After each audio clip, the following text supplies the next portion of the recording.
Mother Earth Fair today. Check it out. We'll show you some real cool stuff.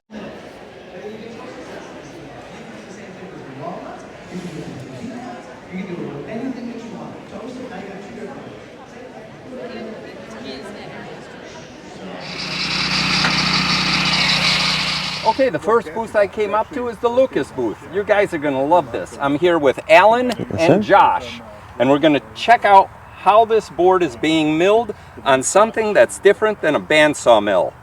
Josh, tell us about it. Well, my name's Alan. Oh, and, Alan!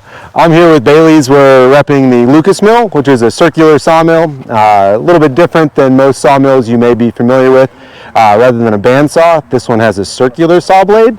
There's a lot of advantages to having a circular saw blade over a bandsaw. You get straighter, more accurate cuts. You get longer blade life, and a higher and faster production rate. It's also more portable, and I think I already mentioned it, but lower blade maintenance costs. This is the largest mill that Lucas makes. It's the model 1030. It's currently being sold for $20,000, and it's available. We ship all over North America, and it's great for, well, we're here at the Mother Earth News Fair trying to pitch to some hippies and homesteaders, the farmers, and anyone with some property that wants to kind of start building on their own, using their own lumber and trees from their property. What is the maximum length, or maximum diameter of log, or not log, but wood that you can? Great question. So the model 1030, you can mill up to a 60-inch diameter log, and the biggest beam you can cut is a 10 by 20. Okay.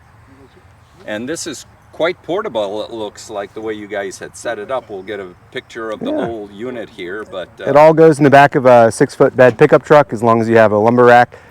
So it's extremely portable, and the idea is you can take the mill to the log rather than hauling the giant log out to the mill.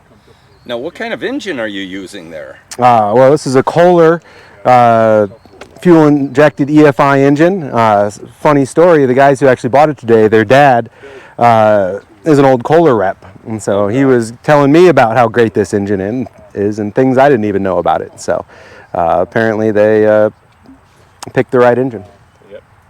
Sweet. Well, we saw you cut this board earlier, and I can't believe the quality of cut that you're getting on this board. Yeah, it's a 148-year-old white oak? Yep. Cut in 6x6s and some 2x10s. Eventually be used in some timber framing projects. Yeah, here's some of the products that they do. And Josh, your company does woodworking? We're general contractors. We do foundation up. This is our side business, cutting trees, doing a little bit of logging, buying logs, and sawing to keep ourselves busy. And then we're also getting more into the timber frame production. So instead of ordering timber frame kits, we can produce our own mill and produce our own timber. So this is just a side hustle for you? Yep, this is adventuring into keeping ourselves busy. So new construction kind of stops in the winter. We usually build until the end of December into January, and then we got about 2 months of mud where we can't really do any excavating or new concrete. So this is what we do when we can't build. Nice. Well, let's get this started up, and maybe we can show you how it cuts. Absolutely. Okay, maybe you can take us through the controls here now. Show us how easy it is to operate.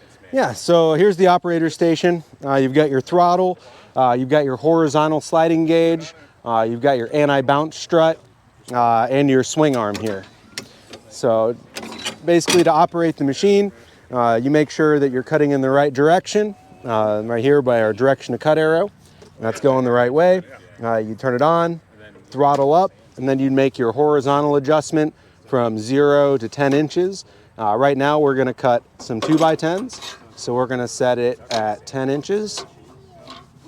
It seems pretty easy. Yep, and then once we make the cut through, we'll swing into the vertical position, and then we'll come on back and we'll have our beam, and we'll sticker and stack it on the trailer. Can you put the blade down there? Yep. So that's in the horizontal. Is that your first cut? Yeah, that'll be the first cut. We'll do 10 inches, and then we'll swing the blade up and come back to make the 2 inches deep vertical cut. Great. So every 2 passes, you're pulling a board.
can't believe how smooth the finish is on that.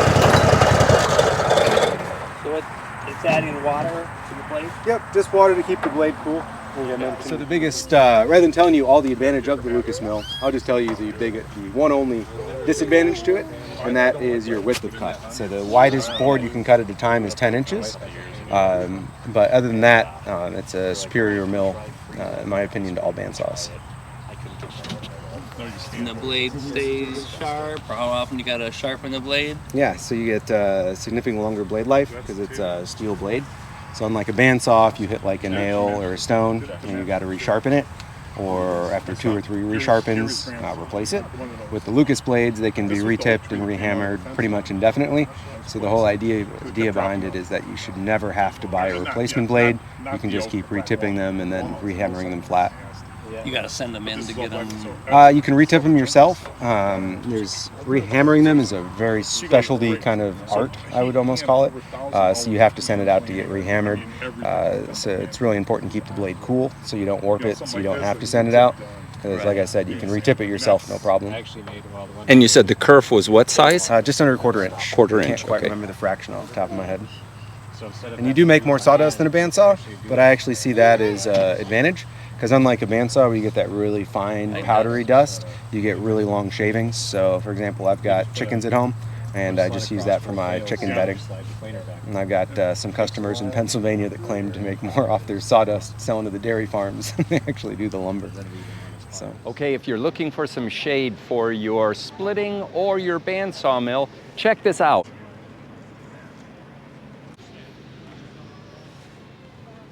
Talk about cool. And I think it's tall enough so that the axis can fit in here as well.